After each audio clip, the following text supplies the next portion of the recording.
성도 여러분 안녕하십니까? 8월 18일 목요일 새벽 기도에 참여하신 여러분을 진심으로 환영합니다.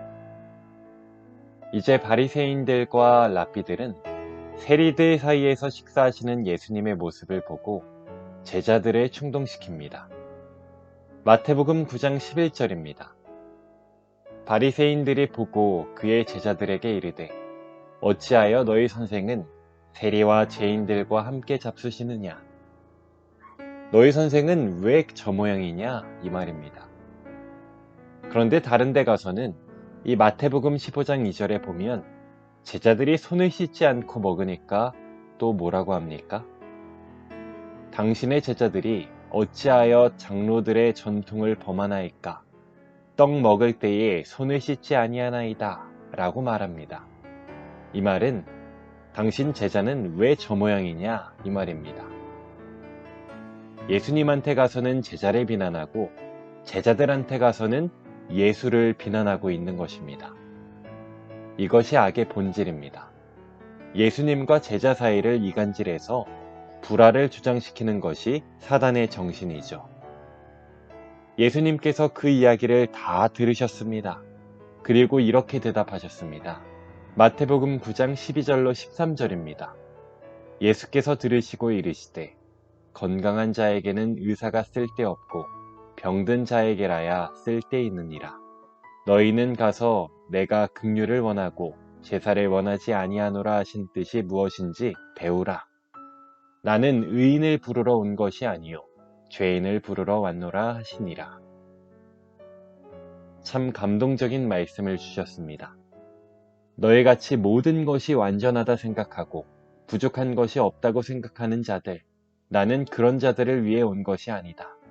나는 병들고 궁핍하고 무언가 부족하고 갈급한 자들을 위해서 왔다. 그래서 나는 이들과 같이 어울린다. 그렇게 대답하신 것입니다. 사실 세리를 정죄하는 바리새인들의 내면은 세리들보다 훨씬 더 부패했습니다. 겉으로 나타난 행위는 비록 세리들이 더 악했는지 모르지만 진리에 대해서는 세리의 마음문이 더 많이 열려 있었습니다.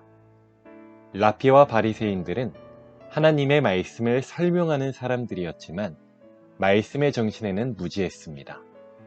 랍비와 바리새인은 하나님의 말씀에 정통하고 말씀을 정말 많이 외웠습니다. 유대인들이 머리가 뛰어나고 여러 면에서 세계 역사에 이바지한 원인 중 하나는 어릴 때부터 말씀을 많이 암기하면서 뇌가 발달한 것입니다. 그래서 랍비들은 하나님의 말씀을 많이 외우고 유창하게 설명했지만 이 말씀이 가지고 있는 진정한 정신, 사랑과 희생과 헌신에는 눈을 감은 자들이었습니다. 말씀을 가진 것이 중요한 것이 아니라 말씀을 실천하는 것이 중요한 것입니다.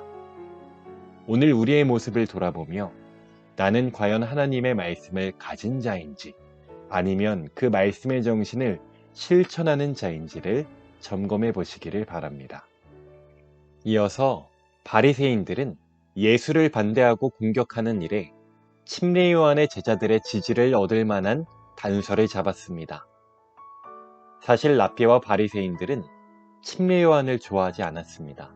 비난하고 공격했었죠. 그런데 지금은 그들을 자기 편으로 끌어들이기 위해 작전을 짜는 것입니다. 그들은 침례 요한의 준엄한 경건성과 세리와 죄인들과 어울리시는 예수님의 분별 없는 행동을 대비시켰습니다. 그래서 첫 번째로 세리와 어울리는 예수님을 비난했고 그 다음에는 금식하지 않는 예수님을 비난했습니다. 바리새인의 이야기를 들은 침례 요한의 제자들은 혹했습니다. 그래서 그들은 예수님에게 나아가서 마태복음 9장 14절의 질문을 했지요.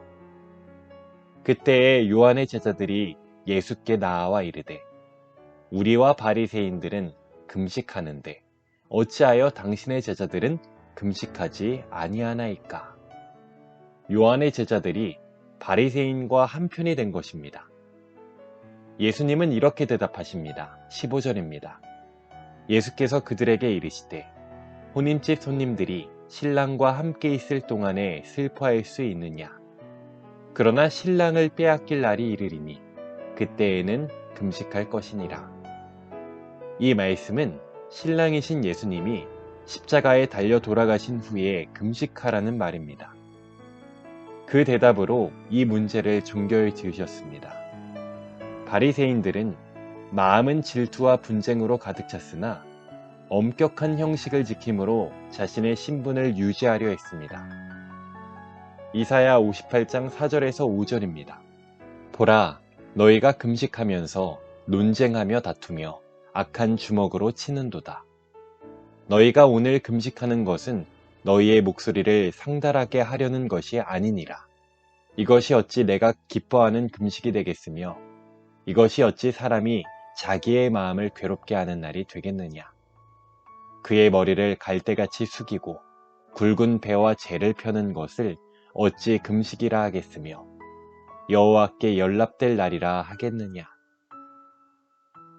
금식한다고 하면서 왜 싸우느냐는 것입니다. 우리와 관계없는 말입니까? 안식일을 지키고 계명을 지키고 계명의 정신인 사랑을 실천한다고 하면서 서로 속으로 미워하고 폭력을 행사하고 있지는 않은지요. 예수님의 재림을 기다린다고 하면서 어떻게 이렇게 세속적으로 살고 있느냐는 것입니다. 시대의 소망 278쪽에 있는 권면을 읽고 말씀을 마치고자 합니다. 참 헌신의 정신은 쓸데없이 슬퍼하는 일에나 단순히 육체를 괴롭히며 많은 재물을 바치는 일 가운데서 나타나는 것이 아니라 하나님과 사람에 대한 자원하는 봉사에 자신을 바치는 가운데 나타난다. 사랑하는 교문익교회 성도 여러분, 우리의 삶 가운데 참 헌신의 정신이 발현되기를 소망합니다. 바리새인처럼 분란을 조장하는 사단의 정신이 아닌 예수께서 보여주신 사랑과 희생과 헌신의 정신이 저와 여러분의 삶 속에 계속해서 나타나게 되기를 간절히 기도합니다. 기도하는 시간을 갖겠습니다.